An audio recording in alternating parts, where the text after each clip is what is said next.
Stipulation podcast, the podcast where we talk about one of our favorite things, that being Wrestling. wrestling. I'm here with my co-host Logan Loving, and we are here to break down this week's episode of WWE Raw, Smackdown, and NXT Roadblock. Not particularly in that order, though, because it goes SmackDown, Raw, and then Roadblock. Yes, of course. We do talk about last week's SmackDown whenever we discuss this.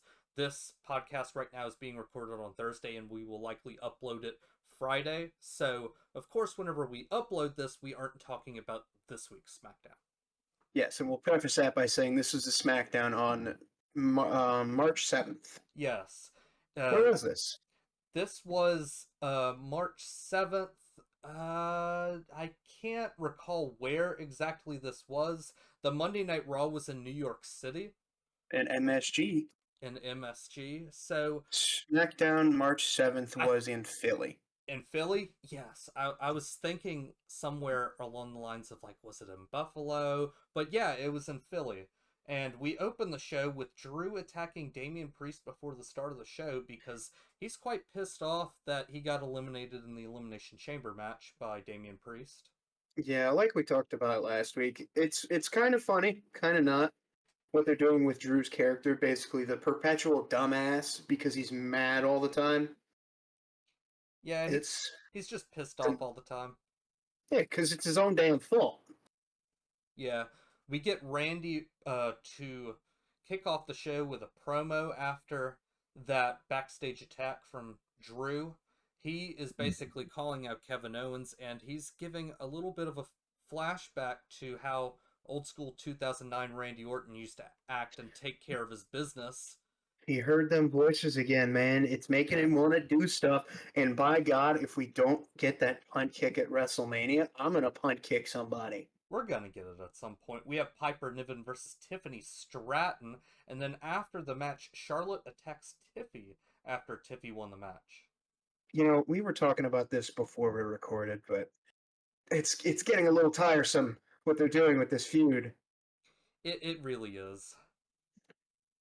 And I don't know if this is an unpopular opinion, but Brendon, I kind of teased this for you a little bit. I really don't think Tiffany should be a babyface.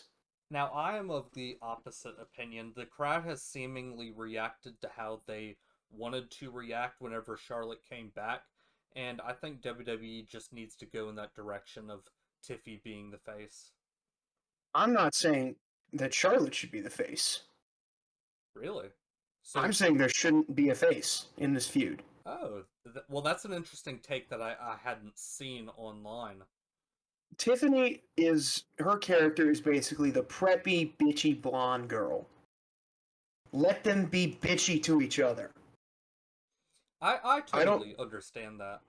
You can have a heel versus heel where one of the heels is liked by the crowd. I mean, look at Roman. That dude, I hate people who call him a face. Roman Reigns is not a face. Roman Reigns is at best a tweener, and even then, that's skeptical. Yeah, you do have a point.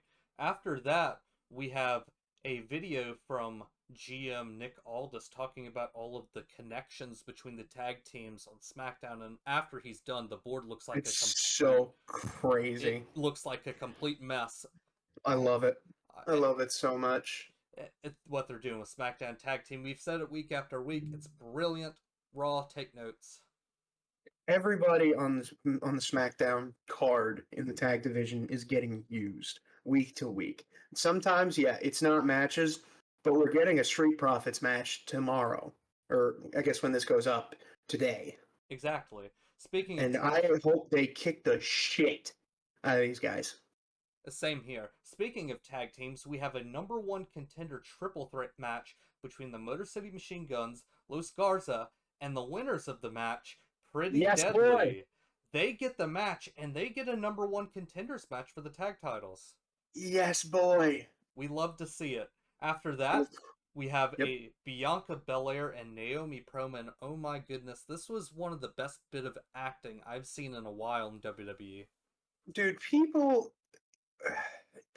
who think that any of the two, in either of these two, can't cut a promo are out of their damn mind. Because aside from like when Kevin was cutting promos in his car. This was like the most raw and visceral promo I think I've heard in a long time.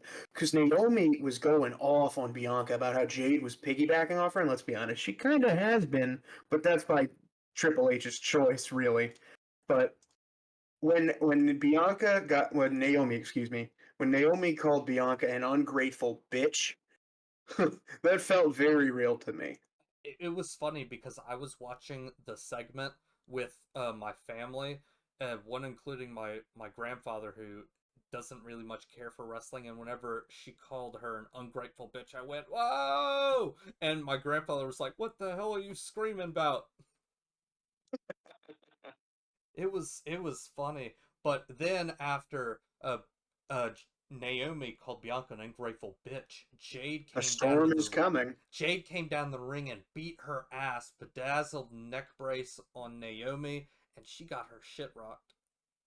Proper ass whooping. And I feel like the WWE has missed out on the opportunity to put like a non-title feud on the WrestleMania card for the women, like a singles match. And this is your best chance you're gonna get. And if you don't do it here, then I'm gonna have some real questions about Triple H because, buddy, what are we doing here? I Huh? mean, it's early into WrestleMania season. I see where your point is coming from, but like I gotta see what the rest of the landscape is doing before I can declare anything a main event. I gotta decide the week I'm not before saying the it should be show. the. Not saying it should be the main event. That main event should be Jade, not Jade. Excuse me. Main event should be Rhea, Io, and Bianca Oh yeah, on absolutely. night one. We're gonna get to this, but Roman Reigns does not need another frickin' main event. Yes, and I'll discuss my other talking point on that discussion whenever we get to Monday Night Raw. Speaking of the other show, the Blue Show, Drew McIntyre is backstage where he's being interviewed, and after that, we have a match between Braun Strowman and Solo Sikoa. Match ends in a no contest Yes, a no contest. because Tamatanga and Jacob Fatu end up with all that. Yeah. Um, Charlotte also got interviewed backstage before that match, and oh baby, BFAB graps are coming to Germany or wherever this next SmackDown is because BFAB is getting a match with Charlotte Flair this Friday. You know, I understand why they're stacking the cards for these international shows because the US crowds really do not compare to these international crowds. Another thing that we saw was Lex Luger is officially being announced in the Hall of Fame. The total package is finally getting the stamp on him. Oh man, you love to see it. I love it. In phrase with that, they need to give DDP another Hall of Fame spot. Yeah, honestly, he deserves it. He The deserves thing it. that Diamond Dallas Page has done is just absurd. Not to mention that, but DDP is also one of the nicest guys in wrestling, probably right there with Mick Right. Foley. Yeah. Rename. Oh, I love Mick. I've never met him, but I'd love to meet him. I have met him. He is very nice. You met him at Wildcat? Yeah, I met him at Wildcat. He was very nice. Shout out Wildcat. Follow us. We Yes, love you. shout out to Wildcat Sports. Um, but yeah, Braun won via DQ. Then we get a backstage segment where, or no, after that we get a Chelsea Green. No, Jesus, I am looking at the wrong section of the notes. Knight cuts a promo backstage, basically says Jacob Fatu's out of the picture. There's no distractions like there was last time. Shinsuke, he says he's going to smack Shinsuke back to factory settings. He's stood tall from the sneak attacks in the mist, and he's going to give the U.S. Championship better representation. And then Chelsea comes out, and speak of the devil, Mick Foley is what she's wearing. She's wearing the flannel, and God, I already loved Chelsea Green, but if this didn't make me love her more, Oh man, I saw some hilarious photoshops of Chelsea's face photoshopped over Mick Foley. oh yeah, I think her husband Matt Cardona posted it. he was talking about something about that. He said what I really wanted to see on that shirt. I don't know. It's so funny, but it's Philadelphia. Of course, Piper had her match, and she's just struggling. She's just struggling to get there. Yeah, It's it's bad. she is Her tie's gassed. undone, her shirt is out of the way, but Chelsea's just dragging her along. And Chelsea says, "We need another secret Hervis member." And, well, gonna get into that in a second. Then Zelina comes in. She says, "Whoever wins tonight, she's going after her. Give me that Zelina Vega singles push. Pronto, Paul, Levesque, Triple H, Hunter Hearst Helmsley. Gimme. Give me that." And then we get Chelsea Green versus Mi Chin for the WWE Women's United States title in a street fight, which Mi Chin is notoriously the king of. Mi Chin had the can with her, the trash can. She got all the crap. He hits Chelsea with a cookie sheet, a kendo stick. There was a crowbar, a length of chain, and the trash can itself. Chelsea hit her with the chair, reverse. Chelsea took a spot that Kevin took with the drop toe hold onto the chair, except this one didn't have any barbed wire. There was another moment with the fire extinguisher, of course. Then Piper comes in, finally, throws Mi Chin off the announce desk. Chelsea went coast to coast. Did you see that? I did see that. I did see that. It was the bottom left corner. Yeah, Chelsea with it coast to coast. How can you not love Chelsea Green, man? Bro, Everything she does. I am But loving then, this US title run. yeah, I love it. it is, especially what they're doing with the Secret Hervis right around here, because Mi Chin put the table that she set up. Chelsea actually falls a little bit. The table gives out a little bit. Mi Chin goes up anyway, senton through the table, and you think that's the end of Chelsea's reign as U.S. champ, but no. Another person in a hoodie pulls Chelsea out of the ring.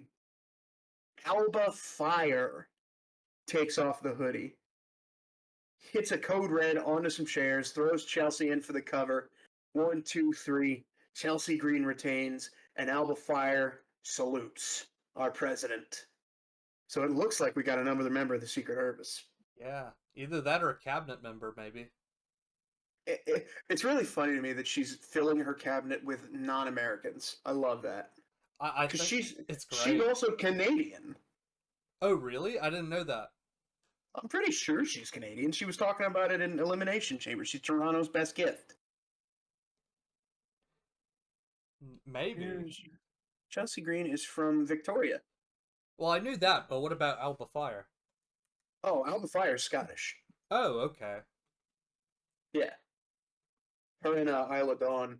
And that's something that I was wondering about when they released Isla Dawn, is what they were going to do with Alba Fire, because they were a tag team. But a lot of stuff that I've heard is that Alba Fire is actually kind of crazy in a singles run. So it's going to be interesting to see what they do with her, Piper, and Chelsea. I can't wait for it. Yeah, me either. Then, of course, you know how Triple H is with the Hispanics. Santos is berating Los Garza for losing and says things better change fast. And then Andrade comes up to Humberto again, says, "Why you put up with this shit?" Go back from commercial, we get another highlight reel of John Cena. Then Cody comes out with a hell of a shiner. Oh, Very, very Travis noticeable. Travis Scott got him good. Oh, and he's gonna get him back. I can't wait. And we get some Cena sucks chants, so I bet I bet your inner child was really conflicted when you heard that. They were actually going back and forth with the Yeah. chants. Let's go, Cena. Cena sucks. Philly's Really one of those interesting. good crowds. Yeah, and they got a lot of flack for night one of WrestleMania, but it was freezing. It was so cold out. You can't blame them. Yeah. They got pop when it mattered, though. But this promo Cody cuts kind of reminds me of what happened in the first Spider-Man with Goblin and Peter Parker. He's like, everyone loves the hero until they see the hero fall, fail, die trying. Says Cena was virtuous, never gave up. He's trying to maintain his composure, of course, but he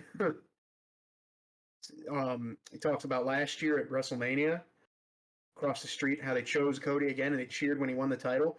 He said you can watch it back. You can turn the audio up. You can see Cena celebrating with him and his family. Cena points at the title and said, gets heavier every day. Cody picked it up, looked at it, says he's holding it because it's not heavy enough. He's held it for 300 and something days. He knows John felt his successor had to look like him, talk like him, and he is convinced that he's the last of his kind. But here Cody is holding the title above his head like it weighs nothing, and he's going to defend it at WrestleMania. And clearly John wants some. So come get some. Great promo by Cody. He's one of the best in the business for a reason. It's always Bloodline fans who say he can't cut a promo. He's such a good promo. Like he's so I don't know if it's because he has the list that people think he can't cut a promo, but he can cut a freaking promo. The reason why they think he can't cut a promo is because he won the title off of their beautiful king. Their tribal chief. I only ever acknowledge Nia Jax, so you're never going to see me throwing up a 1 for anyone but her. I hear that. But it's Stan accounts that are the awful underbelly of WWE social media. Good old IWC Stan accounts. You can always get too much of them. I would never willingly stan a person. Except Mick Foley. Yeah, except Mick. Mick's an exception. And a couple Southeastern athletes, maybe. All right. Then after that, Cody leaves the arena. And I saw a lot of people giving him shit for, like, why was he even there? You can't blame him for trying to carry this feud when Cena's filming a movie and Rock's doing who knows what. Are they really going to fault him for being at every show? Yes! That is That is one of the most stupid arguments I've ever heard. Right, it's nauseating. Because as we see at the end of the Raw, they love their part-timers.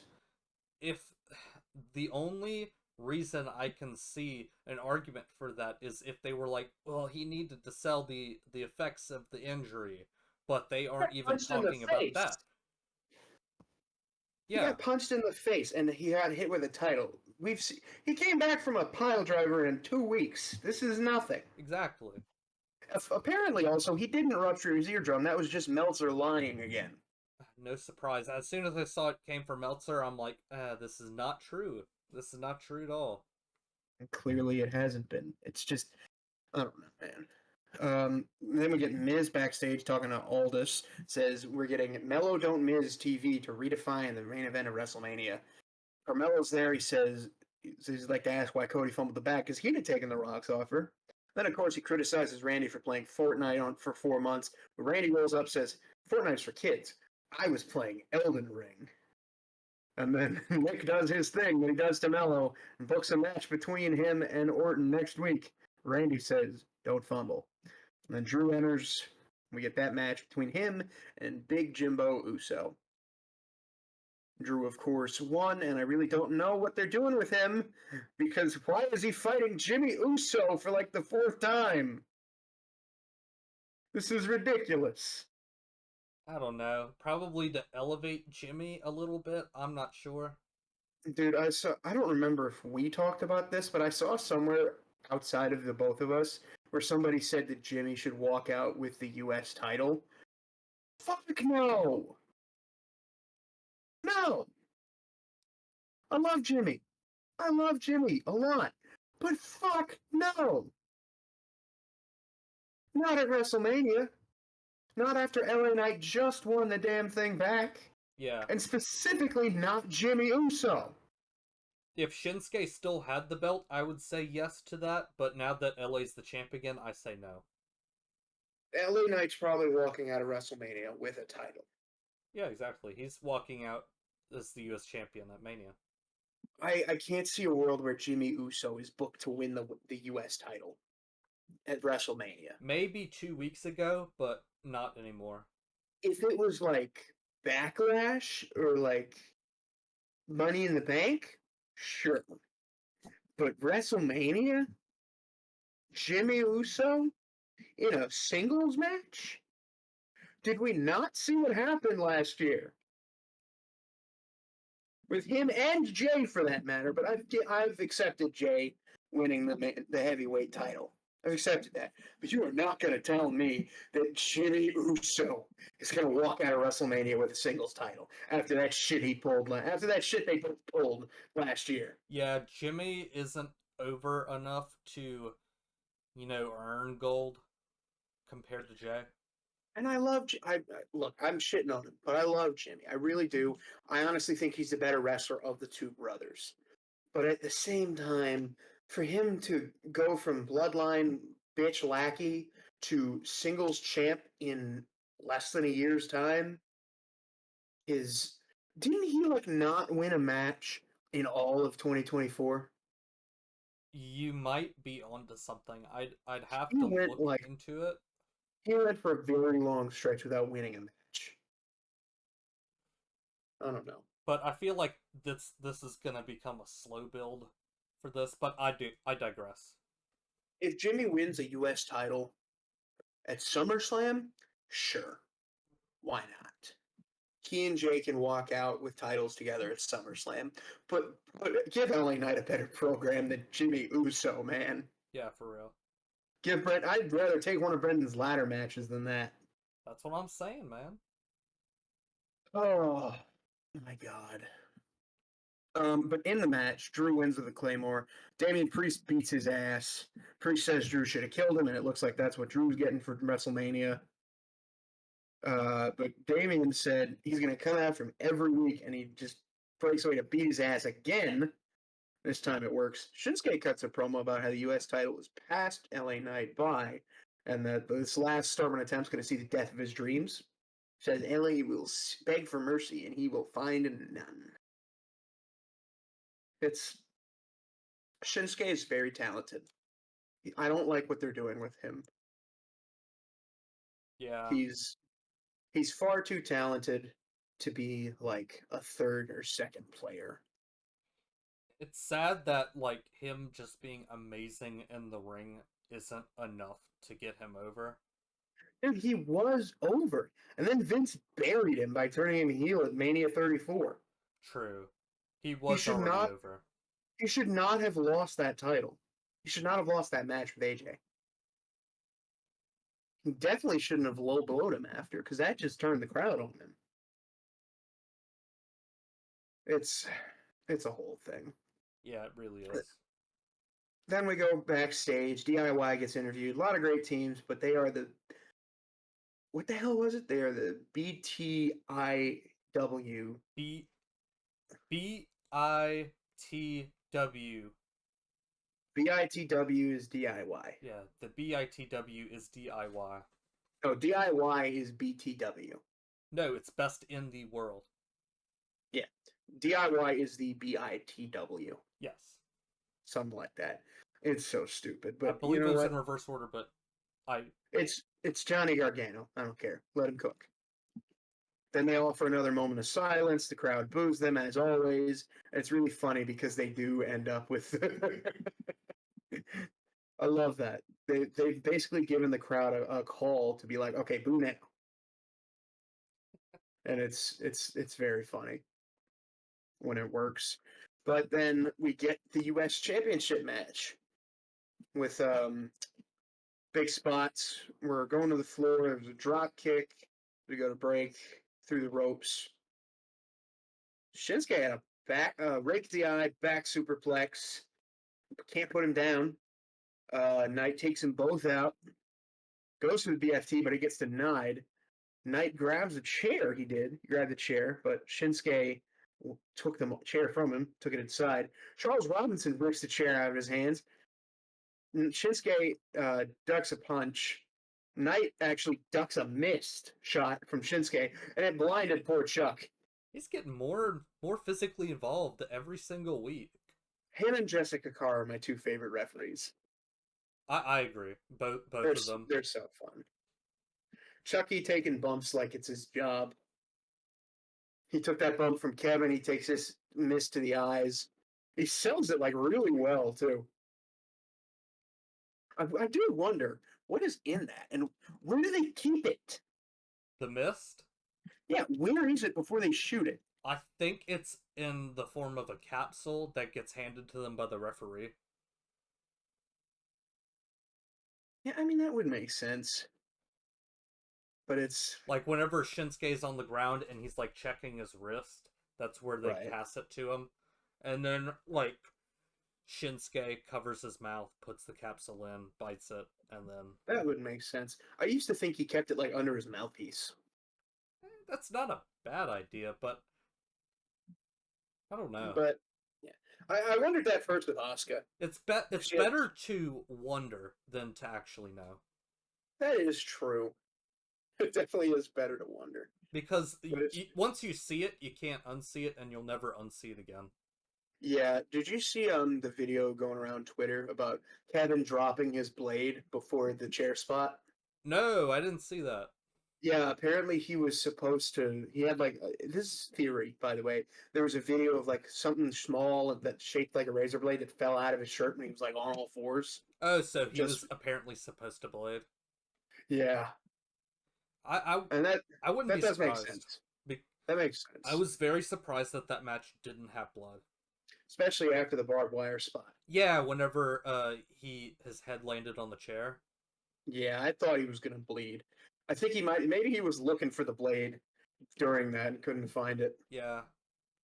Um, but yeah, Knight hits the BFT cover, but no referee. Dan Angler slides in the ring, and we get the 3 count, which is unusual for a referee getting knocked out to getting the 3 count off the same move.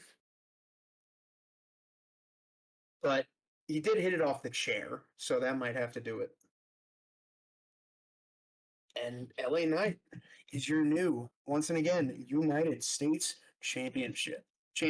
I'm wearing the LA Knight shirt right now. I was super excited that he won back the title. It seems like Yeah. Creative knows what they're doing for him. I mean, he can cut a promo basically about anything. He can talk about donuts for 5 minutes and it'd still be entertaining. People call him like a rock ripoff, but so what? Who cares? It's fun. I honestly don't see it. I don't either. I see more Stone Cold than Rock. Yeah, no, I think it's a combination of both. But Or at least whatever. that's what people are saying. If you can Yeah, talk still. if you can talk people into a building, that's not a bad thing. And who gives a shit? He's good at talking. Who cares? That's my whole job. I'm in communications. I learned to talk. I learned to talk good. Exactly. And now we move on to Monday Night Raw. Yes. Madison Square Garden. Yes, the first match we have is Jey Uso versus Grayson Waller. Oh, brother. God bless Grayson. He's a great heel. Doesn't get used enough, but after the match, Jey wins, and Gunther, of course, attacks him after the match. We heard previously in weeks prior that Shocking. he was gonna make his life hell. That is, I mean, also Austin Theory jumped him. Then Waller came in. Double team, Waller. Uso beats them both. Gunther comes out, strangles him, holds the title over it. Then we get a video package, of course, for the steel cage match. We got those throughout the night. Then Jay was getting iced up in the trainer's room.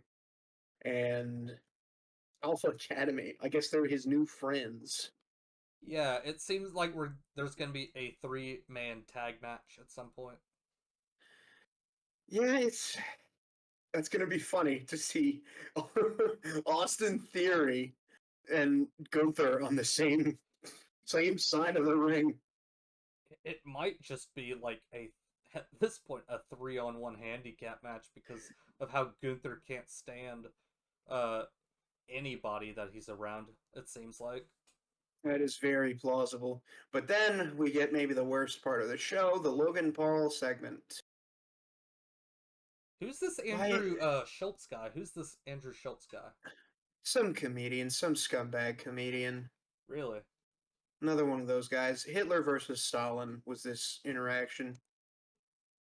Crowd boos him, of course. The "You suck" chants. Logan says he would accept the deal from The Rock, and I hope to God they don't put him anywhere near The Rock. Because I am going to lose my shit if I have to see Logan Paul in a main event. Yeah, and you missed what happened before. We see that Logan Paul's got some merch out. I hate Logan Paul. He rips the dude's shirt off. Nobody had better buy that. That's Yeah, so don't stupid. don't be stupid enough to buy that shirt.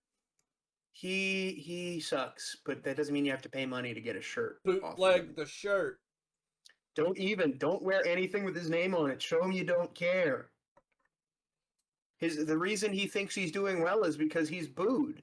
It's just because everybody actually hates him. It's not even his character. Yeah, exactly. He's a douchebag. I hope Triple H knows that. Oh, he knows. He doesn't care. We're not getting into that. Schultz does say that nobody's here to see Logan, which did make me pop, even though I don't like Schultz. But then Logan pulls him out of the ring, goes for the pulverizer. AJ runs out, gets a phenomenal forearm. Crowd chants for AJ and tells Paul, get his ass back in the ring. Logan starts to walk off and is a bitch, basically. Then we get a video package of EO beating Rhea. Woohoo. Later tonight, Michael Cole would interview the women's champion in the ring. And then the New Day make their entrance with such a god-awful theme. It's when your boys. On the New Day, when are we getting rid of Death Rebel? They're terrible. If you could When get does rid, the if you could contract get rid of expire? one, if you could get rid of one Logan, would you get rid of Logan Paul or Def Rebel? Logan Paul. You choose Logan. Yes. I'm sick of people associating my name with his. Oh yeah, because you're both a Logan. Not all of us Logans are crazy. Well, your name comes first alphabetically in front of his. Yeah, but nobody knows me. That's the thing. I know you. You know how bad it was in middle school to say my name was Logan? They're like, oh, like Logan Paul? No! No, it's not like, it's like Wolverine, you dick! I want to be known for having the same name as Wolverine, not this dick. Oh, it drives me nuts, Brendon. It really does. Hey, how do you think I feel to be associated with Brendon Urie?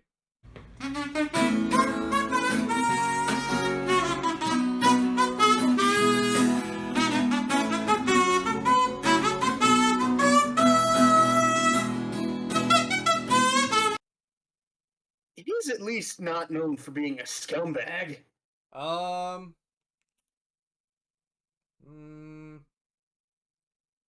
Anyways. Is he? No, Brendon Urie's totally scumbag. Oh. Whoops. Oh. Well, at least your guy didn't film a dead body in a forest. Yeah, that is true. But let's continue. Yeah. And we get another package. We get a tornado tag match between the New Day and the LWO. Everybody starts brawling because tornado tag just means everybody fight at once. No disqualifications. Everything like that. The LWO pulls the table out. They set it up on the apron. Then the New Day puts it back. Actually, surprisingly, they do end up setting up a table that the New Day goes through, which is surprising because they broke the rule again. You're not supposed to go through the table. You're supposed to go through the table that you set up. I don't know. It was off the Hurricane Rana that Dragon Lee hit through Xavier Woods. Xavier barely got the damn thing. But Rey Mysterio doing all this at 50. Did you see his Hurricane Rana off the middle rope from the outside? It was crazy. He's 50. What is he doing? I hear it's stem cell. That wouldn't surprise me. Stem cell's crazy.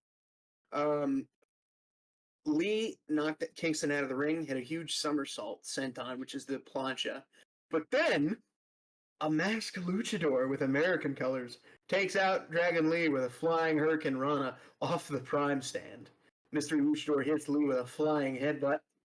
Mysterio goes after him, but then this guy grabs him off the apron, hits a suplex, and he throws up the deuce and says, "Gracias!" So this is how they introduced Dragon Lee. Or not Dragon Lee, this is how they introduced Rey Fenix. No. This is not what they're doing with Rey Fenix. I know for kayfabe's sake they're going to try to say that Mr. America wasn't that this was not Chad Gable, but it's it's Chad Gable. It's Gable, it's Gable. No. No. Ding ding ding ding ding ding ding. I put out on Twitter that it's Mr. America's back. You need to put out the it's Gable tweet next week. Oh my god! And then I'll reply back with no. But New Day ends up getting the win, and then go to the Judgment Day clubhouse, where Finn's furious. Carlito's not listening. He says, "John Cena's a bad guy. Can you believe that?" And I need R-Truth to come back and just go ape shit. Damn you, John Cena! He's probably gonna bring back Little Jimmy. Oh, little Jimmy. Raquel and Liv walk in with Dom, and Raquel has a match with Bayley, where the winner faces Lyra for the women's IC title. What happened to the game I love? Why is Raquel Rodriguez competing for a singles title? Mid-card on Raw versus mid-card on SmackDown. What happened to the game I love? Raquel is a solid wrestler in a tag team, but some wrestlers aren't meant to be single stars. Oh my god. Actually, just run back Ivy at this point. Oh my god. Somebody. Becky. Get Becky back. Where is she? Dom also says Balor. He says he's got a match with Braun, and Balor says, "I bet you got that for yourself, huh?" And Dom says, "No, buddy, I got it for you." Finn, shocked, hugs Dom, and you kind of saw Dom peeking over Finn's shoulder, like, "What's he doing? What is this?" Finn actually walks away after that. Dom says he believes in Finn. Liv doesn't. Dom's cooking something up. Yeah. Then Cody comes out, still got the black eye. Says he got cotton in his busted eardrum. We're going to hear from him. Talks about John Cena again. Crowd goes back and forth. And this is when we got the stuff about the part-time favorites as opposed to Cody being here every week. And Cody basically says something that The Rock, what does it say? It says, Rhodes says that Cena told his circle, which is Travis Scott and The Rock, that he wouldn't be there for Madison Square Garden, but he's going to be in Brussels, Belgium next week. Cody doesn't like that. It says it was an easy decision to swing at someone after you kicked them in the nuts and had backup. Doesn't hate Cena for having a part-time schedule, because a part-time Cena is better than a full-time someone else. But Cody does dislike, but then he gets interrupted by the chants. Says, fun things happen when it's live on Netflix. He says the crowd, let him hear it. But he said Cena put out on social media, have the discipline to do what needs to be done, even if you don't feel like it. Cody says, if they ever had a mentor by whom they were challenged, at a certain point you have to say, sit down, John, you goddamn moron. Which they muted. Yeah, which is stupid. I don't know what Netflix is doing. This episode in particular was very frustrating.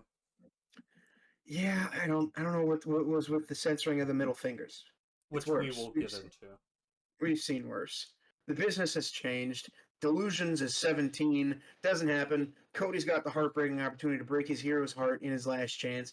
And Cena's going to find out that he's the captain now. And again, back-to-back shows with a great promo. Cody can cut a promo, man. He's the guy, man. He's the face of the company right now. I don't care what anybody else says. They show some old steel cage matches: Jimmy Snuka versus Don Miracle, and of course the famous one with Ted DiBiase and Macho Man in MSG. Uh, yeah, next week on Raw in Brussels is going to air at 3 p.m. Eastern. So that's going to be in the Yes. middle of our day. That's the interesting thing about Netflix, is that they don't have to do the delayed shows anymore. But then we get the number one contenders match between Raquel and Bailey, and what are we doing with Bailey? Huh? What are we doing here? I don't know. I guess they're just gonna do the Roxanne feud and nothing else. I guess so. Raquel ends up getting the win, and she's going to challenge for Lyra's championship. I'm sure they're going to go to Ireland on the Europe tour, and that's when that match is going to be. Then we go backstage with Kathy Kelly and Chad Gable, who's back from his sabbatical. Kathy says that Chad attacked Ray and Dragon Lee. Gable says it wasn't him, and he thinks it's ridiculous for a fan to jump the barricade. He took his sabbatical to learn the art of the luchas. But he's also wearing what this other person was. Gable does say security at MSG is pathetic. And then Chad points out behind him some goofball in a mask getting walked off by security. The same mask that this suspicious American luchador was wearing.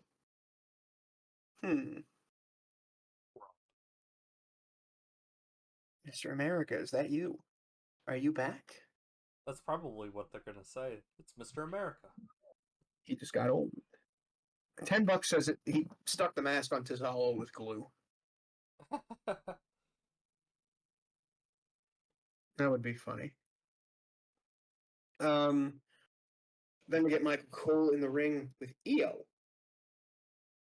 Io comes out, says Bianca is her opponent at WrestleMania. Then Bianca comes out, not excited. And then Rhea comes out, says, why was Bianca at ringside? Bianca says she won the chamber. Rhea says, if she's not going to intervene, why were you there? Did she want to help Io because she's scared she can't beat Rhea? And through all this, they're shoving Io out of the way. And Triple H's ultimate goal of getting Io Sky overworked, because when Io bitch slapped both Rhea and Bianca, the crowd went nuts. I did too. I loved it. I love Io. I really do. Then time for the main event. Take it away, Brendon. We have the steel cage match between CM Punk and Seth Rollins. And during the match, it was getting testy. They were hitting each other's finishers. They were flipping the bird at each other, which we didn't get to see because Netflix censored each and every one of those birds. Dude, I was worried when they got up on top of the steel cage, because they did do a steel cage match at Revolution for AEW, but that was a 31-year-old and a 26-year-old, as opposed to 40-something-year-old CM Punk and 38-year-old Seth Rollins. Yeah, I was worried. I was watching the match with my dad, and I said, "Dad, Dad, Dad, look, look, look," and he's like, "Oh my God, what are they doing up there?" Right. Like, my dad fell 20 feet when he was, like, how old was he? This was maybe a decade ago. So he would have been late 40s. And CM Punk is 46. So he's not much younger than my dad would have been when he fell 20 feet. If Punk fell off that cage, he might have died. He very well could have died if he fell. Or Seth, for that matter. We know his knees are Swiss cheese. Yeah, exactly. But it seems like neither men want to escape the cage. They just want to inflict as much punishment as possible. And Yeah, during the match, they both gave each other the chance. They stood in front of the open door and they're like, "Go ahead, leave, get out of this." Neither of them took it. But and then the ending. yes, the ending.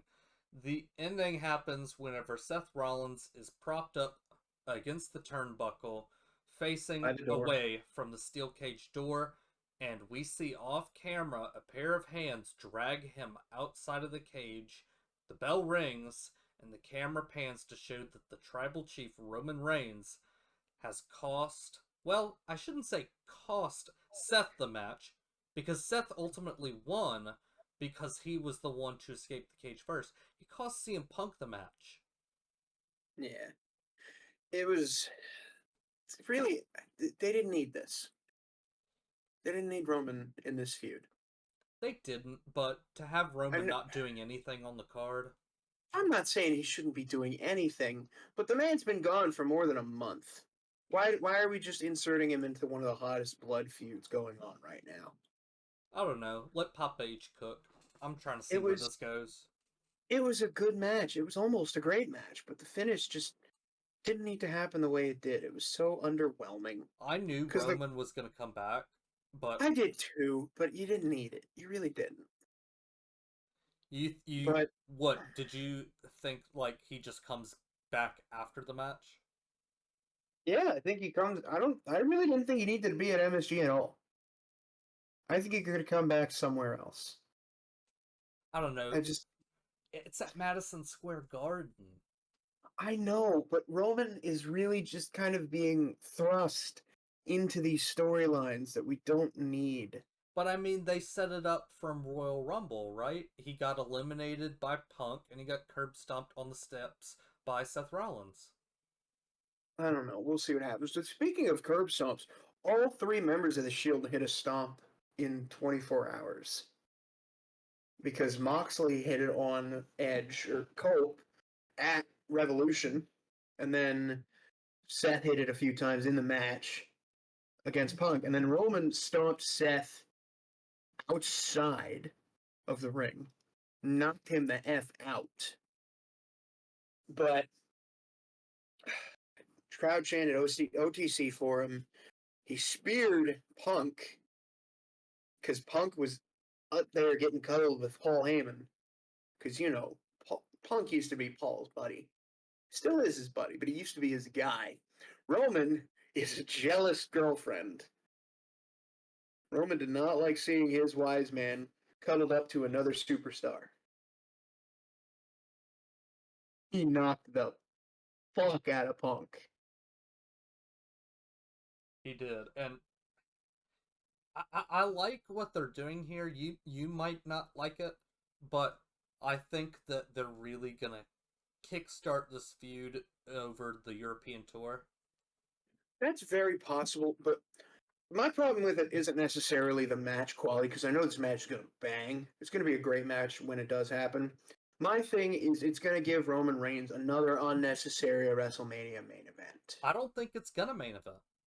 You don't think it's going to main event? No, I don't think it With, will. with, the, with the Samoan mind control? Be No, serious. no, that's what I'm talking about because Punk is still looking for his WrestleMania main event. I don't think he gets that here unless he uses that favor. That's possible. I'm hoping it, as good as this match is, it doesn't need to main event. It really doesn't. It should be the women.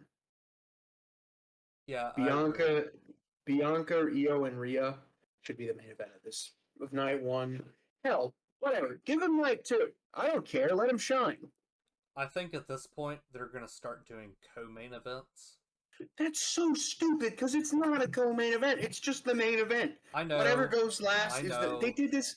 They did this with Io and Bailey on the card last year. The co-main event. This is just And me feeling the room. it's stupid. It is Co-main stupid. events mean nothing. I do The agree. It main is event stupid. is the main event is the last show of the last match of the night. Co-main event is basically you're good, but we don't want you to close the show. Stupid. It's so stupid. And I will say this: any other year, Io versus Bailey would have main evented night one. But you know, The Rock. You know, The Rock. Yeah. But I mean, that's Monday Night Raw. We're on the road for sure. But now it's time for the best part of NXT, which means we basically got a PLE on a Tuesday. Yes, and unfortunately, I didn't get to sit down and watch this event in full. So, Logan, you'll have to take us through the majority of NXT Roadblock, but I will still give my commentary on some of the stuff that I saw on social media. Yes. So, like I said, we got us basically a PLE on a random Tuesday in March. I love that. First off, to start the show, we got the Hardy Boys versus Fraxman for the TNA tag titles, excuse me. And I wrote this in my notes. God, Fraxium is so fast. Like, they just don't stop. I get winded doing a sprint. How do they not get, like, out of breath every second? They must teach them cardio at the Performance Center, man. I sincerely imagine. Um, I also wrote this. I said, similar to the Hardys, I do think both Nathan and Axiom can be incredible single stars as well as a great tag team. And the crowd popped when Matt and Jeff tossed their shirts off. Oh, they did? Yeah, they went nuts, especially when Jeff took his off. You know, he was always the ladies' man. Oh, yeah. Say, talk. Oh, What were you saying? I said, yeah, they even paired Jeff up with Trish Stratus for a short minute. They did do that, yes. That did happen. Well, we talked about this last week. I said that I think Kalani might have a better Spanish fly than Axiom, but Axiom still does have a damn good Spanish fly. But if you were watching the match, you could see what I was talking about, where Axiom kind of takes his time and sets it up. But I mean, either way, this match ended pretty clean. They went for the high-low, where one guy takes out another guy's feet, but Jeff put Nathan in his way, and Axiom drop kicked Frazier in the face. Hardy Boys retained the Swanton Bomb. Would you say that this was the best match of the night? Because from what I saw on social media, a lot of people were saying it was. Good match, not the best. All right. Every match was good. Will you tell me whenever we get to the best match that you thought was on the night? I sure will. All right, nice. What do we got next? Next up, we had Jada Parker backstage with Mickie James, and it's good to see her again. Any thoughts on that? Yeah. No, sorry. I was stunned in silence because I didn't see that on social media, surprisingly. Really? No, I didn't see that. Obviously, Mickie James, she's doing WWE LFG things, but man, that's really nice that they got her backstage for the show. Yeah, a lot of people from LFG were backstage. There's a segment where Bubba Ray was talking with Fraxium, and both Nathan and Axiom had the glasses on, but Axiom had his over the mask, so he looked so incredibly dumb. I did see that. I did see that. It was hilarious because it made no sense, but it worked for him somehow. Basically, they come to the conclusion that Jada says J Baby got next, so I guess she's gonna win a number one contenders match, and we're gonna see a match between her and the double champion that we'll get to in a second. But Mickie says it's stand and deliver season. Take a shot at the top of the mountain. Don't sit. Go out there and get it. It's always good to see Mickie James. She was like one of the most underrated divas out there. Most of the divas were underrated. Yeah, I know, but whenever you're talking about divas, Mickie James kind of flies under the radar, but man, give her her flowers. She had one of the best, like, before, like, the women's revolution, her versus Trish Stratus at WrestleMania was one of the best women's matches ever. Also, the married to the GM of SmackDown. Yeah. Nick Aldis. Good for him. Then we get a promo with the D'Angelo family. Stax says that he knew Tony shouldn't have competed, but it is his fault that Tony lost last week because Stax let his emotion get the best of him, and he got pushed into Tony, who went flying into the chair. If you remember that. Yes. Affected his lower back. Tony shows up. He says emotion shows weakness. He says he has a game plan, but Stax has his own. My Siri just talked to me. Tell Siri to shut up. We're recording. I don't know if that got picked up on the mic, but it's funny. Yeah, Tony said he had a game plan. Stax said he has his own, and we're getting a 6-man mixed tag match next week. Stax, Luca, Rizzo versus Izzy Vance and Brooks Jensen. That should be a good match. It's been a while since we've seen Izzy Dame compete in a match. It has been a while since we've seen Mickie James compete in a match, but that's kind of unrelated. Then we get Roxanne versus Jordan Grace. Sean's booking Jordan strong as hell, man.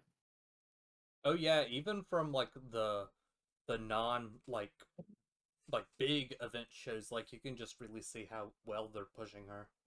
Yeah, she's incredible, and she's going to be competing for gold at Stand and Deliver. Oh, absolutely. Um, Everybody's booking Roxanne as crafty and smart, which is what she was during that um, title reign. Smart, crafty, and determined. And they're continuing to book her like that, even on the main roster, which I love. Because we've seen how Triple H is with some of these NXT call ups. So to see Roxanne being treated as competent and used is the big part here. Being used on TV is important. I also put this in my notes. Jordan is the strongest 5'2" human being I've ever seen. She's crazy. Oh, I didn't know that she was that small. She's listed as 5'4", but she herself has said she's 5'2". Huh. Yeah. Either way, she hits the Juggernaut driver for the win, and she needs to be fighting for gold at Stand and Deliver. Next up, though, this is what I thought was the best match of the night. Moose versus Obafemi for the NXT title. Undertaker was backstage. Basically tells Oba that he's been watching him for a while. He doesn't need to tell Oba how big this match is. But what he does tell him is to go out there and defend his yard. Undertaker, man. He's the best in the business for a reason, man. 30-year career for a reason. But forgive me when I say this, but this match was meat on meat on meat. No bread, no water. Say it, Brendon. Just me. Sorry. Both of these men are so strong, and it was slow, but it was very well paced. It was I shouldn't say slow. It was steady. It was a steady match that didn't really let up. There were some lulls, but at the end, Moose put Oba through the table, but you can't win the championship off a countout. Moose speared Oba, but he kicked out of that and kind of just hit a last gasp fall from grace to retain. And there's not a lot to say about this match that hasn't already been said, but God, I will never get tired of watching two big dudes just beat the hell out of each other. I know. It's so entertaining. It really is. Then we get backstage. Fatal Influence is bitching to Ava. Ricky appears. Jasmine says Ricky doesn't belong, just like Ridge did. Ricky doesn't like this trend. He wants a match with Ridge. Ethan interrupts and calls Ricky an outsider, which is hilarious because, yeah, you are an outsider, bucko. Yeah, that's the pot calling the kettle black. Uh, I'll tell you this. I love Ethan Page. He's so good. He's funny as hell. There was a spot where there was a chair set up in the corner under the turnbuckle. You might have seen this on Twitter, but Ethan gets like drop toe hold into it, puts his hands on the rope, holds it up, and he's like, I didn't hit it. And then Javon kicks him in the back of the head, and he goes through the chair anyway. Oh, Javon's at say that's great. That's great. it is. He's so funny. He really is. Javon, both him and Javon are really good. Of course, it was a street fight in New York, so not blood was spilt, but hell was sought. Hell came through. Javon put Ethan through a table with a Hurricane Rana. Ethan put Evans through two chairs with a move I can't even name. It was like a reverse. He had like an axe handle with Javon's hands, flipped him over him off the top turnbuckle, and put him through the chairs. That's something you can only do with a 20-year-old. Yeah, tell me about it. Like he's just so young and athletic that he can just do crazy stuff like this. Yeah, he can do his crazy now and worry about everything else later.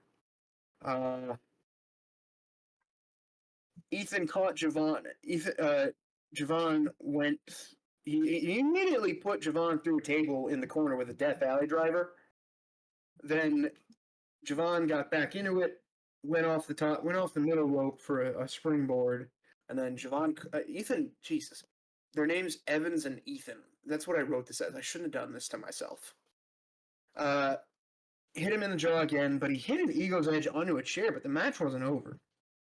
Javon ducks a flying chair, bounced off the rope, and kind of kicked a Van Daminator off the springboard into Ethan. Then oh my God, this was the spot of the night. This could have very well been the match of the night because Javon goes flying over the top rope, hits Ethan with a cutter through the table bridged between the ring and the announce desk. My God. And then it wasn't over. Javon goes for one of those suicide dives. He overshot the announce desk. He overshot the announce desk on this jump. Ethan had to catch him. Have you seen that? No, I hadn't seen that yet. You need to go watch this match, man. I will. I will go back and watch this match. It was so crazy. But Javon went to break Ethan's jaw. Ethan counters, goes for his version of the Twist of Fate, which is a twisted grin. Javon gets out, hits a cutter onto the chair. And he puts the chair around Ethan's neck and hits the cutter, not onto the chair, but like with the chair around Ethan's neck. And then gets the 3 count. That spot was terrifying. Because you know how that is. Yeah, anything involving chairs and necks, it gets a little dangerous. And Ethan's 35 too. That's crazy to me. He's been in the business for a while. But then we get a promo from this new family with Sean Spears of Izzy Dame, Brooks Jensen, Nico Vance. They're called the Culling. What do you think of that name? It will have to stick with me. It might be a while. Better or worse than Pure Fusion Collective? Oh, better. Pure Fusion Collective. I don't really know what they were doing. I don't know where that name came from. But Sean basically says they're not finished yet. They're here to make NXT pay. And it's a really interesting direction they could take with this group. I don't really know what they're going to do with it, but they have a lot of room to do fun stuff with these 4. I agree, just as long as they don't get in the way of Ricky winning the NXT North American title. Oh, Bucko, I hate to tell you this. That's going to happen. Basically, I don't really know where that was going. I'm so tired. Having to do this by myself is always awkward. Yeah, it's all right, man. You're doing a great job. Then we go. Sarah Schreiber has an interview with Eddie Thorpe. We saw a video of Trick training for their underground match earlier. Eddie says he's the underground king, and Trick doesn't like getting hit. Crowd was chanting, "Whoop that Trick!" So Trick comes out running down the stand, and he and Eddie just spill around the stadium fighting. Yes, and I heard on social media that we're going to be getting an underground match next week on NXT. Yes, I just said that. Oh, really? I just said that Trick was showing training for his underground match next week. Sorry. Oh, Brendon, you sweet thing. They announced this last week. Well, I saw it on Twitter, like, today. Yeah. They announced this a week before Roadblock. Sorry about that. I hate to tell you. But then we get to the main event. Stephanie Vaquer versus Julia, title for title. I don't know if you saw any pictures, but both of these women hit every single time with their gear. Oh yeah. They looked brilliant. Yeah, Julia with the blue hair works for her. Probably everything works for her, if we're being honest with ourselves. But yeah, this match was good. It was good, and I'm gonna get into why I think it wasn't as good as it could have been in a second. But it was a back and forth match, a match of respect between two best friends. Kind of another version of Sammy and Kevin, where both of them have been friends all through the industry, and now they're having some crazy ass fight for both titles. The biggest spot, I don't know if you saw this clip, but it was Stephanie went for a spiral tap, but Julia on the ground countered with a leg headlock. Oh yeah, I saw that. The timing for that was insane. These two are both futures of the company. Absolutely. But they both kicked out of each other's finishers. Steph hit 2 more SVBs and covered Julia for a shocking victory. Yeah, I was very surprised. I thought it was gonna be Stephanie winning because I thought they could possibly call up Julia, but still, I didn't think either of them were going to win. I still think it's too soon to put both titles on somebody. I mean, if you're gonna do it this way, then you don't have to unify the um NXT Women's North American Championship. You better not. Yeah, exactly. With all this talent in the women's division right now, if they unify these titles, is Vince back? Like, what are we doing? The NXT women's division is the best it's ever been. And they want to put titles together? Hello? It was a crazy announcement whenever it was made. I was shocked. I still find it crazy. I'm still shocked. Because Stephanie's your NXT North American champion and your new NXT women's champion. And I think Julia's got to be hurt. You think so? I read rumors, I've seen some things, and I think that's another reason I think the match wasn't as good as it could have been. Julia's hurt. I really don't see another reason to take the title off her just before Stand and Deliver. It's a little over a month away. Man, you might be right. Who knows? Yeah, really, who does know? I love Stephanie Becerra. I really do. I think her and Julia are going to be main players in the women's division for like the next decade plus. But but with all the talent in the women's division, I just don't think it's the right call to put both titles on somebody. I would agree. I don't know. I really don't. It's going to be interesting to see how they get one or both off of Steph. And if Julia's hurt, then, she's hurt. If they're calling her up, hell yeah. Put her in the mid-card picture right away.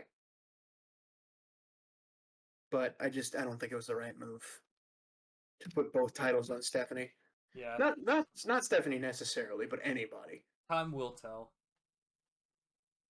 Yeah. But, I mean, that was Roadblock. And we're going to close out our show with some notes. Did you see that CJ Perry and Miro are getting back together? No, I didn't see that.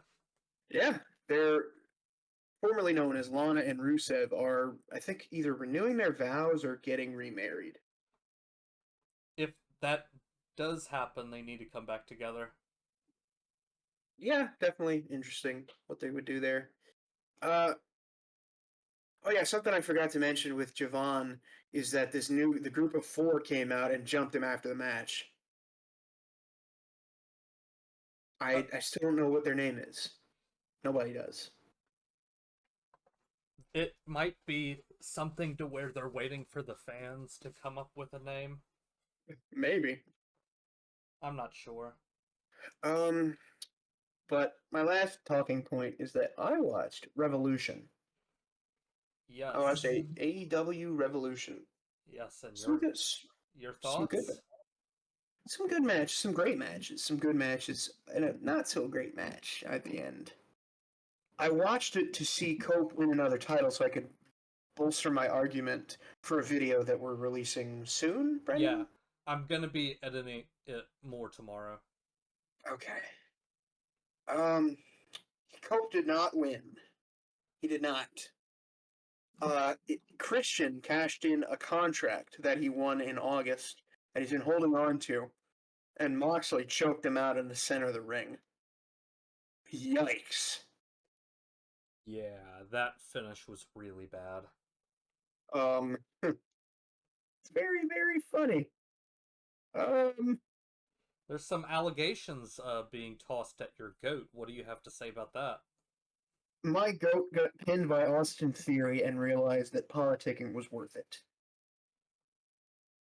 Yes. So you you will say that your guy probably Somet- politicked for this.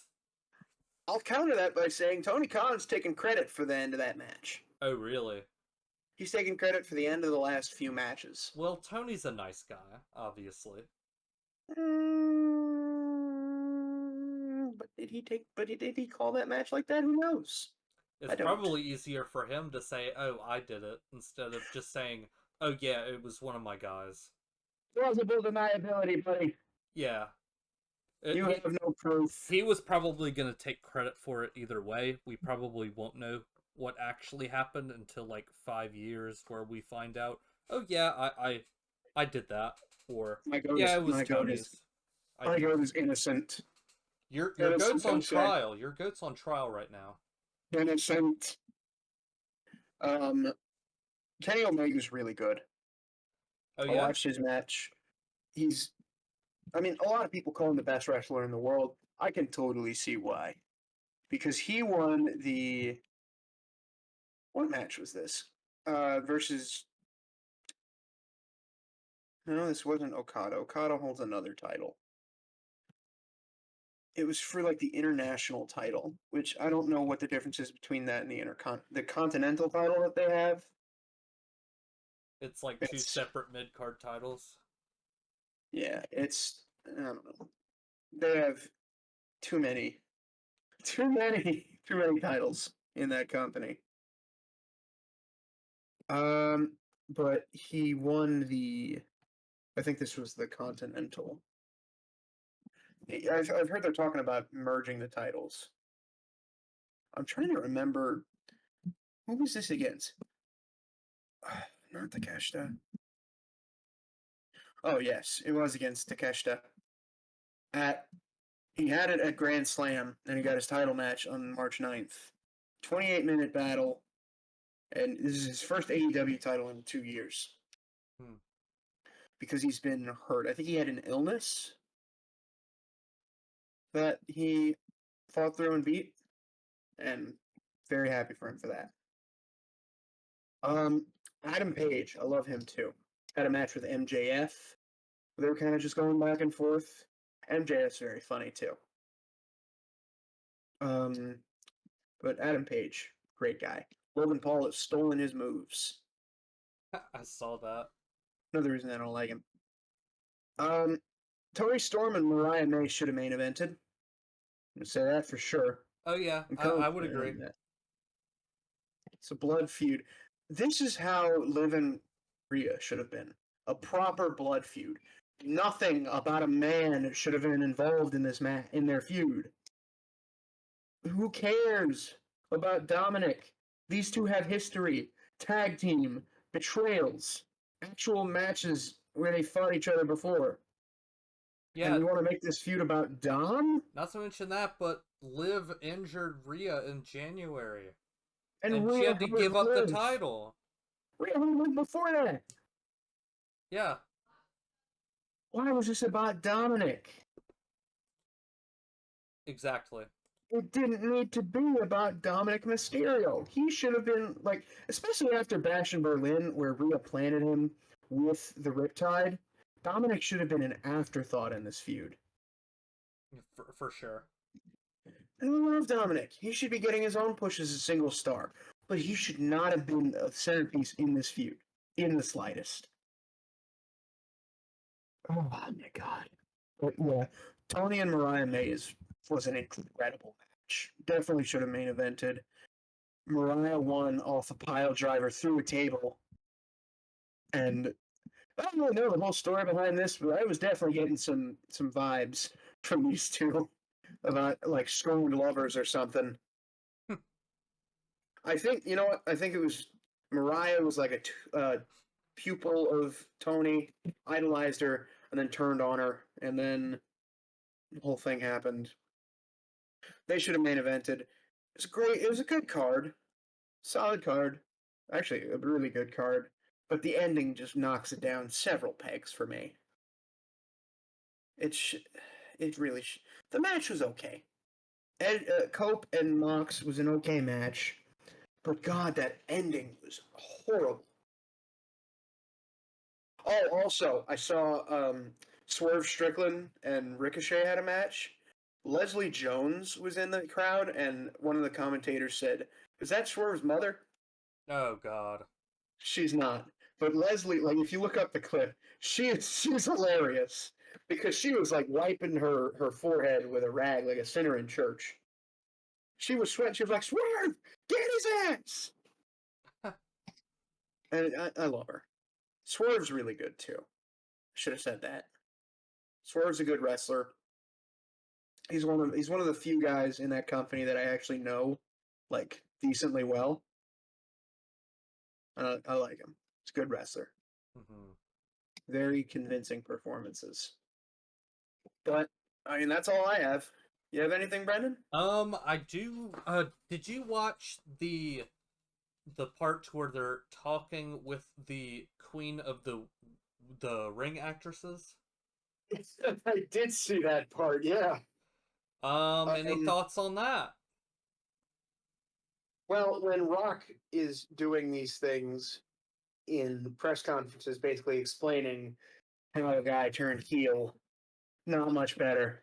Yeah, The Rock. But the difference is one is The Rock, and the other is just some random celebrity from the movie that you're promoting. Well, the difference also is that Rock makes it very clear that he's breaking kayfabe and talking about the behind the scenes.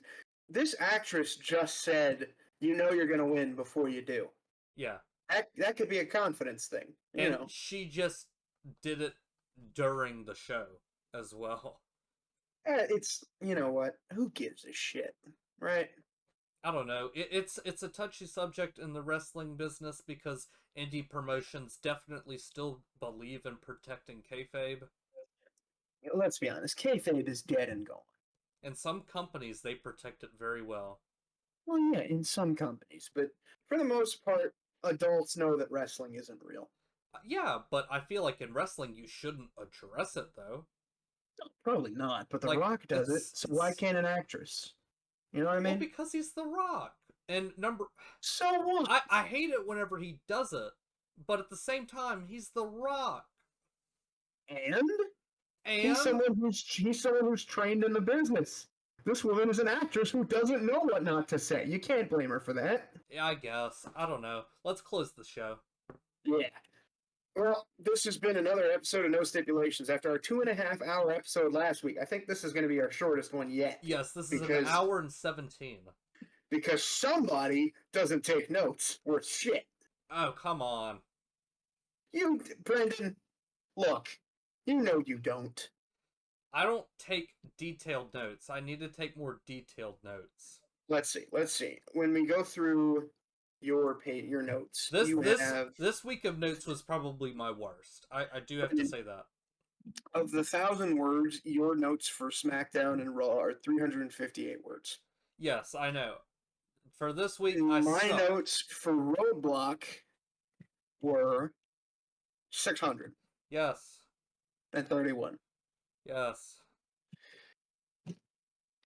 But this is the shortest episode yet. We hope you like this one too.